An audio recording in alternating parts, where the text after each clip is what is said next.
Una radio con propósito. Una radio con visión. Una radio para todos. El Libertador, 1210 AM.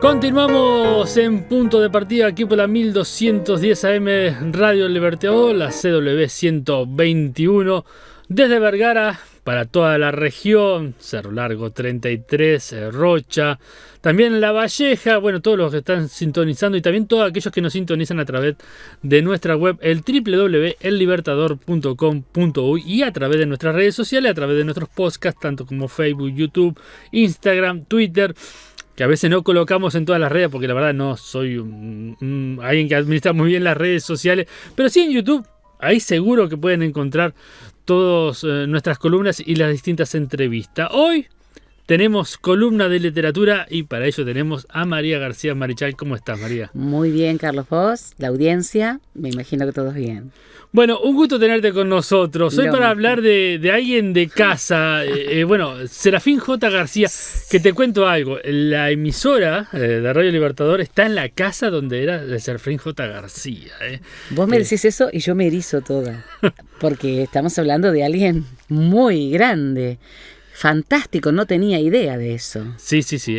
Los estudios centrales de allí, en Vergara, mejor dicho. En Vergara, aquí. Están en ahí, la casa. En la casa de Serafín. Es maravilloso, está en la energía de Serafín allí. Y ahí, está la energía de ahí sale la inspiración, por eso está este programa. Por eso, y yo feliz de poder hablar hoy de Serafín J. García, que fue uno de los más grandes escritores uruguayos, y bueno, y ya vamos a alargarlo, ¿te parece? Sí, por supuesto, vamos a comenzar. Muy bien.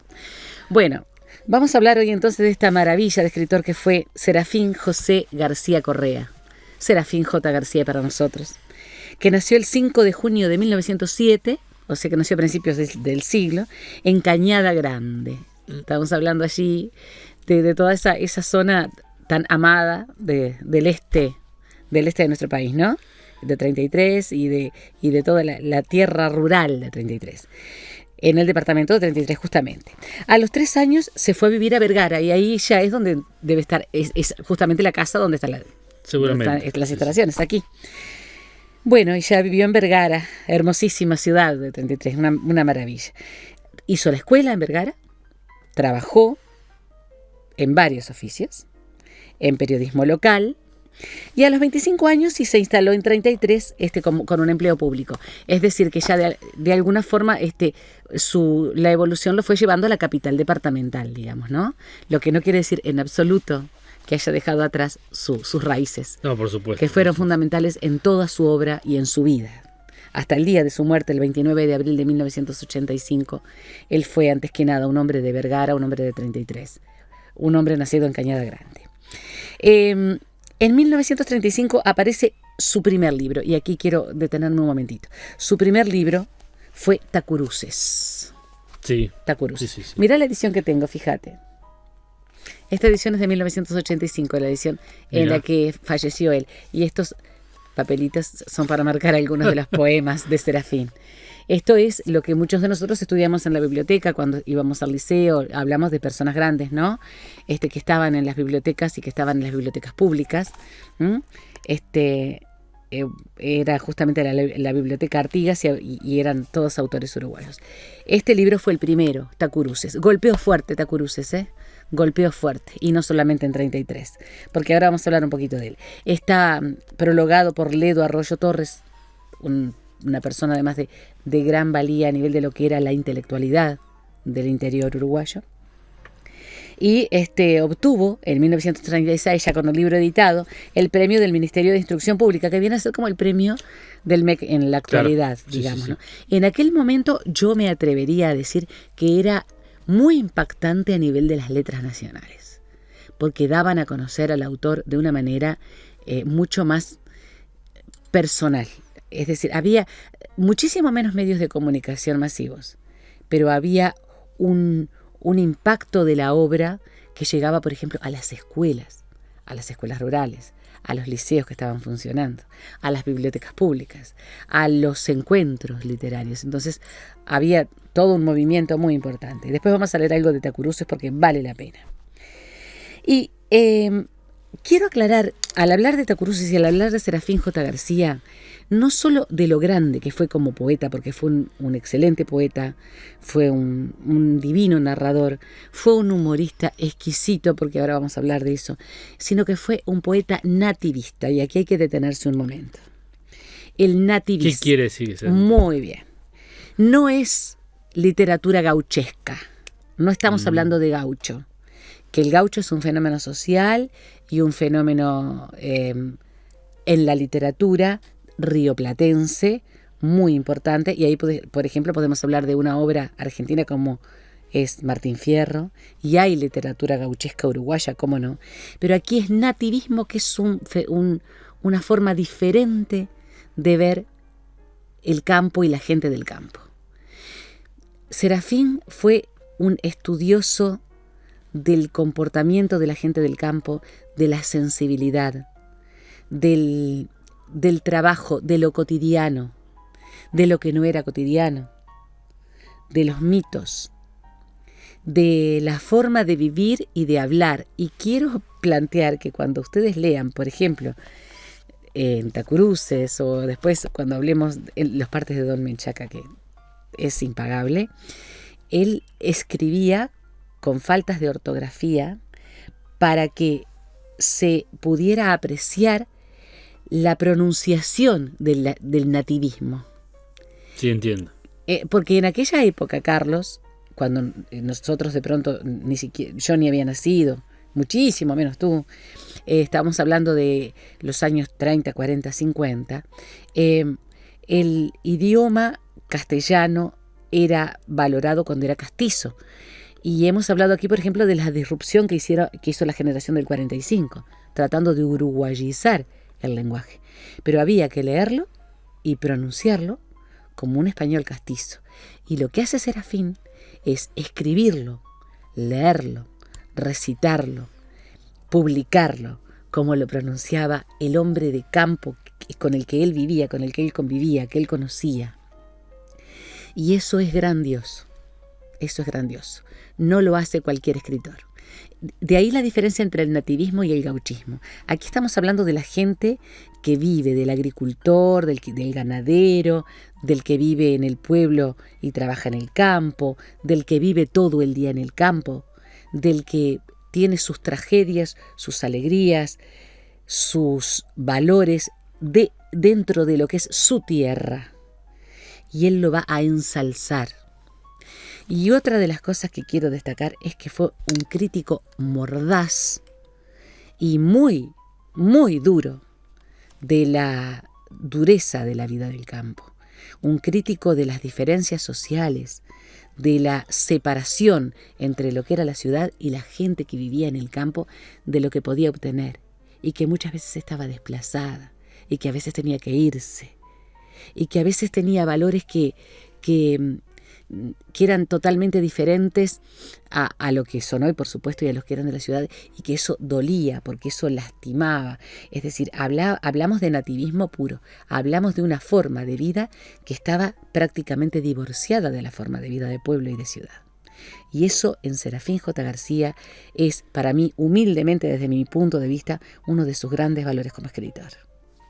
Fue grandioso. Justamente las tragedias, el humor, la cotidianidad, y hablar de esa protesta social. Él hace una protesta social principalmente en Tacuruces, que va a ser muy importante. Va a ser una protesta que va a impactar en el lector. Y estamos hablando de un autor que nació en 1907 y que eso lo va a hacer en los 20, los 30 y en los 40. Fue principalmente poeta, narrador e incursionó, ¿sabes?, en la narrativa urbana, pero no le fue muy bien. Porque lo de él era claro. sí, lo de él era el campo, lo de él era el nativismo. nativista, de lo nativo, de aquello que era propio de la tierra. Como decimos, no del gaucho como un fenómeno social, porque el gaucho además es mucho más desprendido, el gaucho es más bien nómada, el gaucho es de ser contratado para trabajar. No, él habla del hombre del campo, del hombre del interior. Tacuruces golpeó fuertísimo y hay una serie de cuentos humorísticos maravillosos, que él escribió con un seudónimo imposible de olvidar, que es Simplicio Bobadilla. Y como Simplicio... No sabía eso. Simplicio Bobadilla. Como Simplicio Bobadilla, él escribió Los partes de Don Menchaca. Este libro del que yo voy después a leer la contratapa, y voy a leer un fragmento porque no lo puedo dejar, es uno de los libros humorísticos más hermosos que se ha escrito en Uruguay y es absolutamente nativista. O sea, son los partes escritos por el secretario de un comisario, de un comisario rural. El comisario no sabe escribir y no sabe firmar y tiene un eminente secretario que le va a escribir los partes. Los partes de Don Menchaca son imperdibles. Mirá, no lo leí. No, es fantástico, es uno de los libros más disfrutables, creo yo, de humor uruguayo que se hayan escrito en toda la historia de nuestra literatura. Después aparecen también los cuentitos fogoneros. Los cuentitos fogoneros son exquisitos. También son muy graciosos y muchos de ellos están fundamentados en hechos reales, en hechos que pasaron, en anécdotas, en pequeñas anécdotas de esas que se dan en el campo, que se dan en una noche de truco o en una cena entre el comisario del farmacéutico y el bancario del pueblo, o en una cena de amigos en un fogón. Está muy bueno. Colaboró en El País, por supuesto, colaboró en la revista Marcha, fue un gran colaborador de Marcha, y existe una amplísima obra de Serafín J. García, que yo me imagino que mucha debe estar en Vergara, una amplísima obra de Serafín que tiene que ver con sus cartas, sus relatos, cartas, relatos, comentarios, crítica literaria, artículos, porque siempre él fue periodista también. Hay una obra muy rica de él que está fuera de lo que son sus libros, y que, bueno, en algún momento hay gente que ha recopilado, pero que en algún momento habría que rever y hacer una obra completa de Serafín J. García, porque estoy convencida de que hay algunas cosas desperdigadas que seguramente alguien tiene atesorado por ahí. Capaz que sí. Porque han aparecido de tantos escritores nuestros y de otros países. Bueno, como siempre decimos, si alguien tiene algo de lo que estamos hablando y quiere dejarle comentario allí en YouTube o quiere mandar un correo o lo que sea, bueno, con mucho gusto que lo mande, que se va a atesorar. Acérquenlo. Exactamente. Que no nos lo vamos a apropiar. Pero sí es importante, si alguien tiene algo que sea de pronto de puño y letra, un artículo olvidado, de esos que él escribía para el diario, para las publicaciones de Vergara o de alguna otra publicación de los departamentos del interior, que lo haga llegar a través, por ejemplo, de lo que antes llamábamos facsímiles. ¿Verdad que suena precioso? Y que hoy puede ser una foto de WhatsApp, un escáner, algo escaneado, pero tiene que haber porque escribió muchísimo. Además escribía al estilo del que escribe en hojas y el que escribe en cuadernos y el que escribe y da. Tenía esa generosidad típica del escritor nativista y más de campo, ¿no? Fue un grande Serafín. Bueno, hay además algo muy didáctico en él. Él intentó dar a conocer la vida del pobre del campo, del pobre, del desgraciado, del que estaba olvidado, del que era explotado. Y eso lo deja muy claro en algunos poemas que son muy duros en Tacuruces, muy duros, que golpean fuerte la sensibilidad del lector, pero que yo recomiendo profundamente, recomiendo que lo lean, porque llega a ser un conocimiento de una época en la cual ese divorcio era tan marcado y teníamos, ¿te acordás cuando hablamos de Juana de Ibarburu I, después de la generación del 45, y nuestros amigos lo recordarán? Había un olvido, sí, de lo urbano, que con la generación del 45 salta, explota y se hace hispanoamericano. Pero había en el campo la pobreza del campesino pobre, del que estaba olvidado, y lo bucólico, lo hermoso, lo relacionado con la naturaleza estaba apartado de algunas realidades. Y eso, ¿qué hizo Serafín J. García? No solo lo rescató, lo escribió en poemas impresionantes que golpean muy fuerte. Itacuruces es un clásico al que yo recomiendo a quienes no lo hayan leído y sobre todo a la gente de 33, de Cerro Largo, de Rocha, que vayan a las bibliotecas públicas, que los pidan prestados, que se sienten un ratito a leer algunos de los poemas de Serafín J. García. Muchos conocerán Orejano, Claro. porque Orejano lo ha cantado no solamente los olimareños, lo han cantado en Argentina, se canta en Chile, se canta en la región.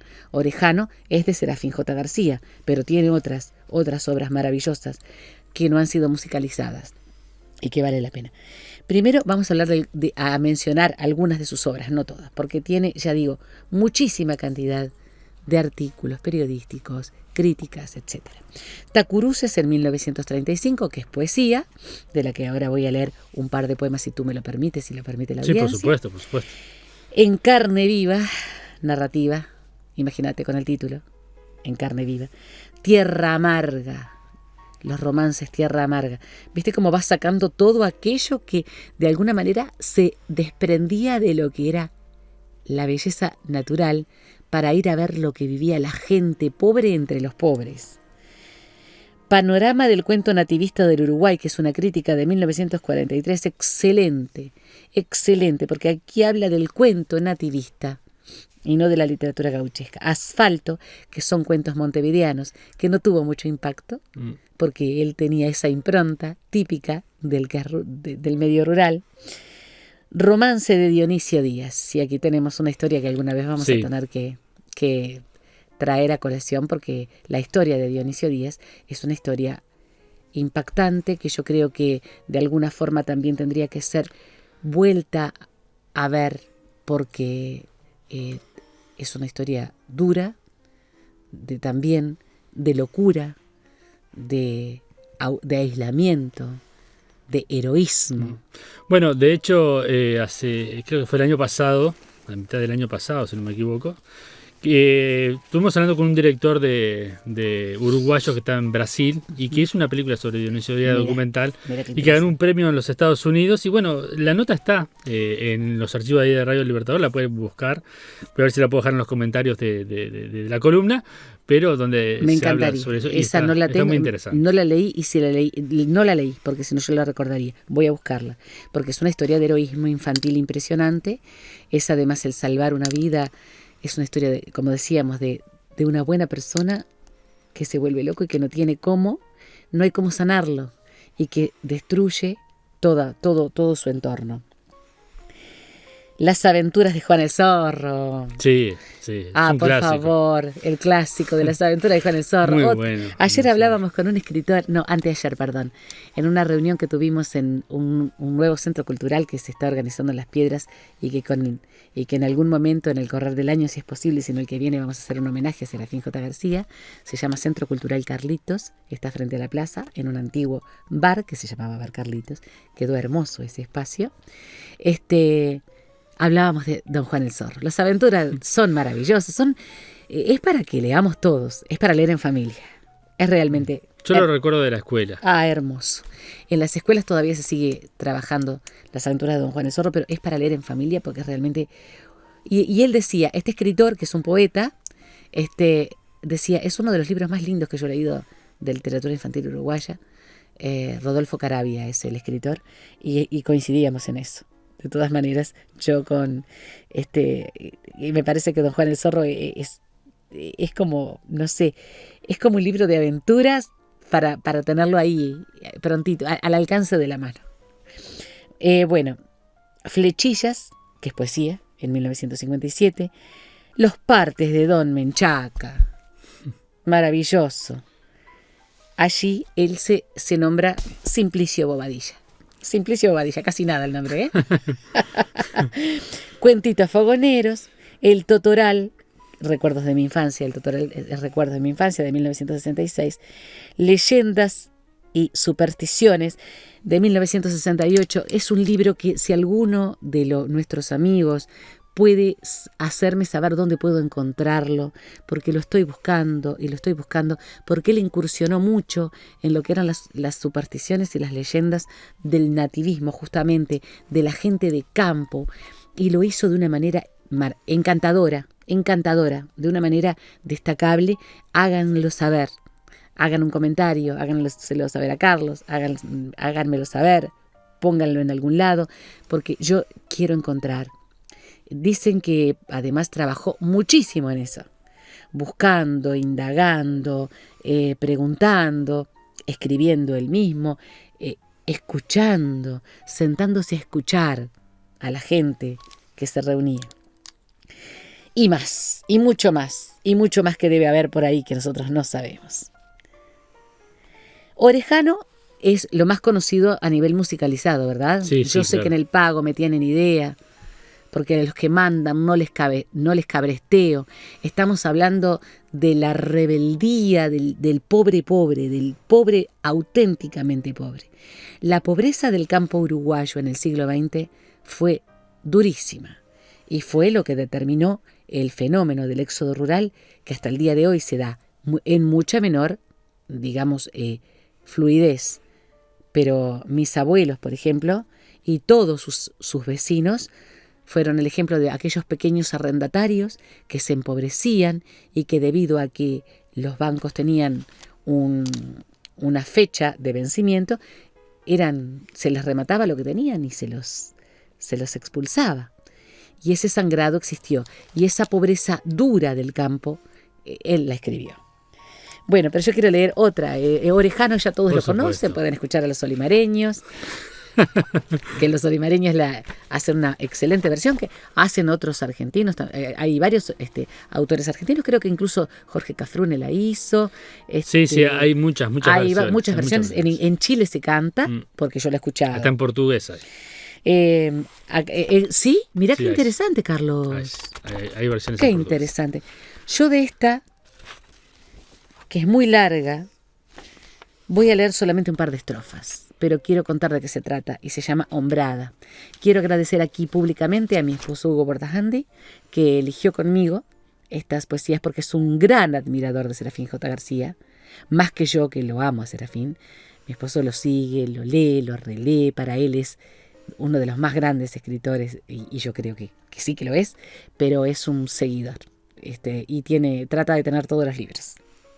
Por eso el de las leyendas me encantaría. Fíjate.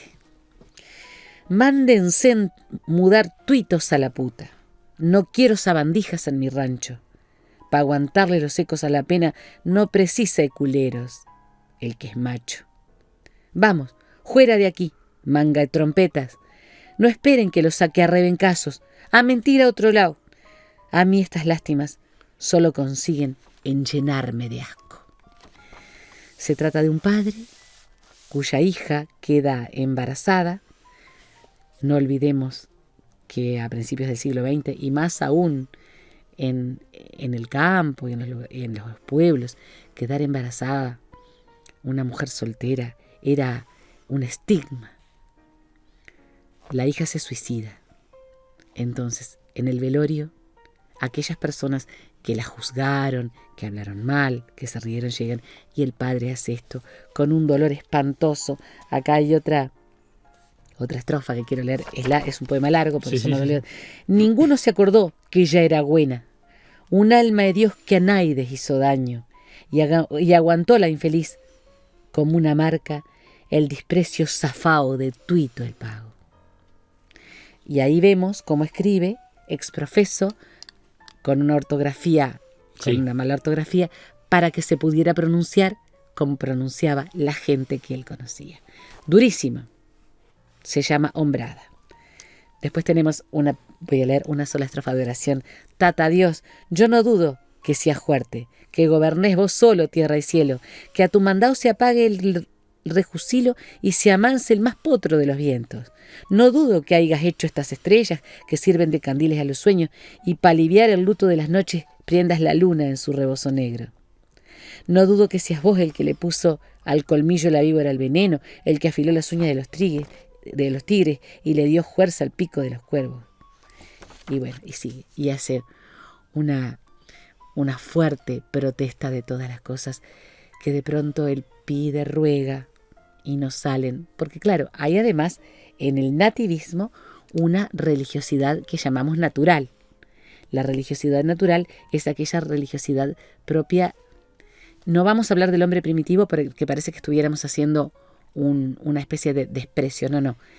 Del alma que aún no ha llegado a la comunicación con aquello que es holístico y que es la fuerza del universo, o con Dios, o con el Creador. Acá estamos hablando del hombre que espera y que cree y que busca el pequeño milagro de todos los días. Claro. Esa religiosidad natural que es mucho más, digamos, está más ligada al hombre que no ha sido educado, a las primeras comunidades humanas. Por eso de ahí que los antropomorfizaban, digamos, ¿no? Los hacían antropomorfos. Y hay entonces el hombre de campo diciéndole, ¿por qué me pasan estas cosas? ¿No? Un poco como el libro de Job. Exactamente. Orejano. Yo sé que en el pago me tienen idea, pero yo voy a esta que a mí me encanta. ¿Puedo? Por supuesto. Es una delicia. Una delicia. Cachimba.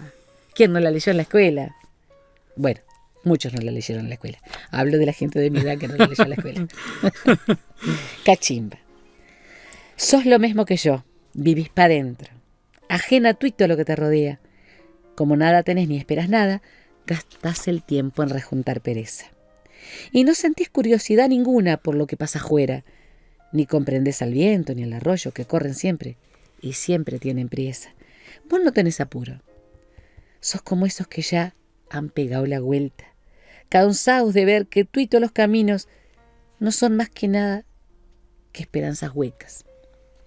De juro de tanto cavilar a solas, te fue profundizando la tristeza y aprendiste asina que en la vida, dirse o quedar, lo mismo fastidia. Por nada te afligís, pasás el día sin quejarte del sol que te chusea y a veces se propasa y te desnuda para bichar hasta el fondo tu agua quieta. Solo al cielo querés. Él es tu amigo, naides más asallao que te comprenda. Por eso, cuando ves que está contento, te alegrás vos también.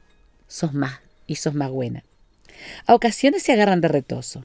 Él te llena de nubes, te ensucia, y vos lo arremedás para desquitarte, luciendo los colores que la muestra. Como si fueran novios, otras veces las prendas se cambian. Vos por el día le emprestas tu espejo, y él de noche te empresta sus estrellas.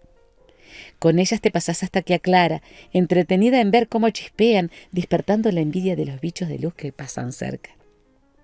Y no ambicionas más. Eso te basta para ir engambelando la existencia, que corran los arroyos y los vientos. Vos preferís quedar pescando estrellas. Sos lo mismo que yo. También yo vivo, sin ruido y aplomado por la pereza. También me gusta cavilar a solas y rumiar despacito mis tristezas. Sos lo mismo que yo. Sin afligirnos, refalamos los dos por la existencia. A vos te basta un redondel de cielo y a mí la intimidad de una vihuela. Hermoso. Y ahora no puedo dejar de leer un parte de Don Menchaca. Y sí, hay que leerlo. Ustedes no olviden que los partes de la policía son justamente las informaciones que se hacen en las comisarías de lo que pasa cada día.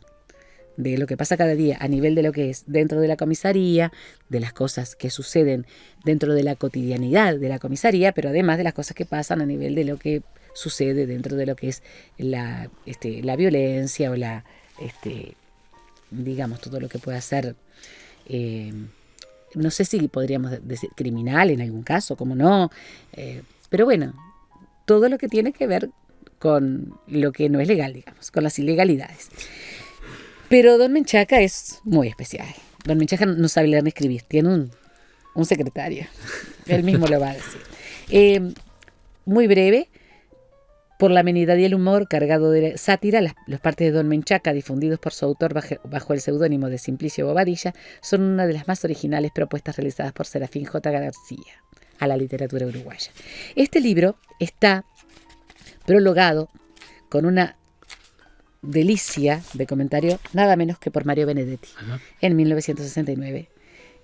Y bueno, y habla justamente de los partos de Don Menchaca con una alegría como era Mario Benedetti, le encantaba, le gustaron muchísimo. Y léanle el prólogo porque vale la pena, porque además le da el justo valor que tiene a este inmenso escritor que fue Serafín J. García, nuestro Serafín J. García, de Cañada Grande, de Vergara, de 33. Inventario general. Bueno, Don Menchaca vuelve de la licencia. Puntas de la Rayán Chico. Así se llama el lugar. Más o menos como Paso Garúa, que es donde yo nací. Puntas de la Rayán Chico, enero 15 de 1895. Señor jefe, con G, político y de policía del departamento, sargento con J mayor, con doble L y no voy a seguir, don Meregildo Toranza. Hermenegildo no, Meregildo Toranza. Mano propia y urgente. Con J. Atención de mi tocayo Segundo Montero, que es el que él se va a dar en mano propia. Mi siempre apreciado Usía, que es una forma antigua de decir su señoría, ¿no? Vuelto a mi constante y eficaz actividad autoritaria, luego del disfrute de la merecida licencia de 1 año y pico, que Usía tuvo a bien concederme, no tuvo licencia el hombre, 1 año y pico, dice. Sí. A fin de que pudiera recobrar alguna parte de las preciosas energías gastadas en el cumplimiento de mi fatigosa labor autoritaria, la primera providencia que me movió a tomar mi acrosalada honradez fue la de efectuar un inventario y balance general de existencias con el sañado propósito de verificar y el patrimonio gobernativo a mi cargo se había conservado, si el patrimonio gobernativo a mi cargo se había conservado exento de malversaciones ilícitas durante mi sensible ausencia, pues no conociendo los antecedentes administrativos de mi sustituto interino, el segundo de la 8ª sesión, don Atenor Robales, cuyo apelativo, dicho sea de paso y en confianza, suscitaba justificables reservas a este milico viejo, si me permite Usía la vulgar expresión, estaba decidido a evitar entrepetaciones malevolentes para el caso del que en un futuro venidero se descubriera alguna irregularidad en el acervo de los sagrados bienes patriarcales que este servidor custodea con celosa y incorruptible decencia. Y se llamaba Robales, el sustituto, por eso tenía mucho miedo. Tomada la resolución susodicha, el suscrito ordenó a su culto escribiente don Esmeraldo Cipitrías, funcionario de vasta preparación en materia de guarismos financieros, o sea, de números matemáticos, como también puede decirse en nuestra rica idioma orientala, que fuese haciendo recuento de los bienes muebles e inmuebles de esta comisaría, tarea en la que cooperó con verdadero espíritu de sacrificio el guardia civil Ponciano Silvera, cebándonos mate a deshora, para que no nos faltase el tradicional estímulo de la verde y sabrosa infusión criolla, mientras embestíamos la difícil tarea que se efectuaba, por supuesto, bajo mi competente discreción supervisora. Del resultado de las mismas surgió la evidencia de que los bienes inmuebles aquí existentes no han padecido bajas, conservándose todos ellos incólumes. No así los bienes muebles, por desgracia, pues entre otras menudencias falta un integrante del personal humano, que lo es el guardia civil Loreto Cuello, y otro del personal caballar, que lo es un semoviente bayo, marca del Estado, animal de toda mi estimación, no despreciando a nadie, y que luce allá en él mismo, sobre la tabla del pescuezo, una cicatriz de lanza obtenida en la última patriada en que servimos juntos.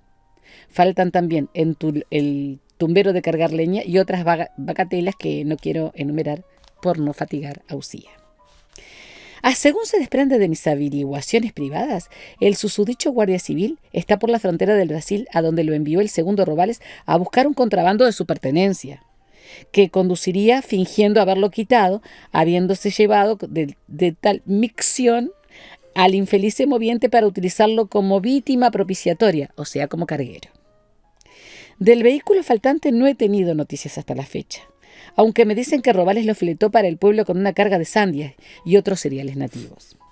provenientes todos ellos de su chácara particular, que no sé cómo pudo adquirir con el sueldito de mala muerte que tiene. Por lo expuesto, resolví dar de baja del inventario los efectos mencionados y poner a Usía en conocimiento del hecho a fin de que tome las providencias que mejor le parezcan.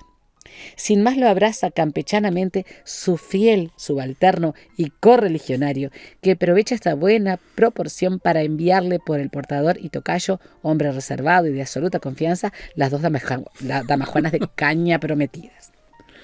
A ruego del comisario don Segundo Menchaca, por no saber firmar, Esmeraldo Sapitría, escribiente. Por lo copia, Simplicio Bobadilla. Escribiente. ¿Qué tal? Y esto es uno de muchas maravillas, de las cosas que pasaban en la comisaría del pueblo. Y don Menchaca era el ejemplo de la honradez. Muy bueno, muy bueno. Bueno, en un momento vamos a volver con Serafín J. Tenemos García. que, porque vale la pena. Bueno, y ahora tenemos que hablar de... Bueno, sí, precisamente, digo, esto no lo programamos, o sea, no es que justo tocó Serafín J. García y esto, pero cuando yo le propuse hacer Serafín J. García a María, que ya la estaba preparando, de hecho, llegó, bueno, la invitación, que la tenemos ahí, que es el concurso literario Serafín J. García, un concurso nacional que organiza allí la biblioteca Serafín J. García de Vergara, y que bueno, que vos supiste ganar también, sí, ¿no? También lo gané una vez y fue para mí...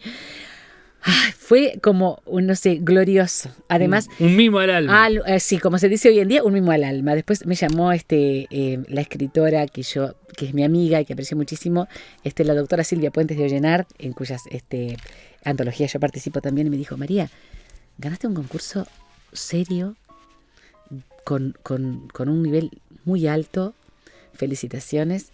Y yo le dije, y se llama Serafín J. García. O sea, mi orgullo era múltiple. Acá, este concurso literario nacional que yo recomiendo y que voy también a llevar a Las Piedras y a toda la zona de allá de Canelones, donde yo soy, Los Cerrillos, etcétera, para que la gente participe, es un concurso de cuentos y poesías. Concurso literario nacional, señores, Serafín J. García. Auspicia en el municipio de Vergara y el Instituto Asistencial Colectivo. Organiza además la Biblioteca Municipal Serafín J. García. Hay 2 premios, 5.000 pesos para el cuento y 5.000 pesos para poesías. Acá hay las bases que después nosotros las vamos a proponer, ¿verdad? Sí. Pueden participar desde los 15 años, las obras deben ser inéditas. Creo que es el 8 de octubre. A eso quería llegar. Me parece que el plazo es hasta el 8 de octubre nada más, o sea que tienen tiempo, pero no mucho para escribir. A ver, déjame ver dónde está la... Sí, es hasta el 8 de octubre que se recibe. Ustedes van igual a tener las bases, las vamos a proporcionar. Nosotros vamos a dejar las bases también para la gente que quiera saber. Sí. Lo vamos a poner allí en Facebook. Muy bien. Junto con la columna, y también aparte vamos a dejar los afiches para que la gente también se pueda anotar de este concurso, que sí. es un incentivo también. Sí, para es precioso. Ganar, siempre yo digo, ganar un concurso más que nada es probarse a sí mismo. No es le gané a fulano o a mengano, es probarse a sí mismo, que uno puede mejorar, participar, corregir, estar. El 10 termina, el 10 es la fecha de recepción, o sea que tienen un par de días más. Van a tener que mandarlo por correo. No sé si hay una posibilidad de mandarlo por email, después lo voy a leer porque las bases no las leí todavía. Supongo que sí. Supongo que sí. Igual ya les digo, vamos a dejar la información allí Sí. y también los comentarios de la columna en el podcast en YouTube, así que ya van a poder encontrar toda la información. Exacto, ahí. incluso hay un teléfono de contacto por cualquier duda. Si no, también pueden entrar a lo que es el Facebook de la Biblioteca Serafín J. García en Vergara, claro. Y también la del municipio de Vergara, que allí está toda la información. Toda la información, mírenlo por favor. Esto es realmente muy bueno. Es interesantísimo y es una forma de promover la literatura. Hay mucha gente que escribe muy bien y que tiene que aprovechar esto. Y es una forma de también de honrar a este escritor que es de Vergara, que es de Cañada Grande, que es de 33, pero que es de Uruguay, que es nuestro y que ha sabido poner muy alto las letras uruguayas en toda la región y en Iberoamérica. Y me decís que hay una versión de Lejano en portugués y eso a mí me llena el alma. Muchas gracias por habérmelo contado. Bueno, gracias María. Bueno, esto como ya le dije, no lo preparamos. Salió así, llegó todo junto. Mejor, maravilloso. Porque espontáneo. todo se alinea para poder... No hay nada por supuesto, casual. Por supuesto. Las causalidades existen, pero no las casualidades. Todo se articula. Bueno, Serafín J. García entonces en esta oportunidad. Y bueno, María, nos reencontramos en la próxima columna, ¿te parece? Por supuesto que sí. Saludos a la audiencia. Un gusto, como siempre.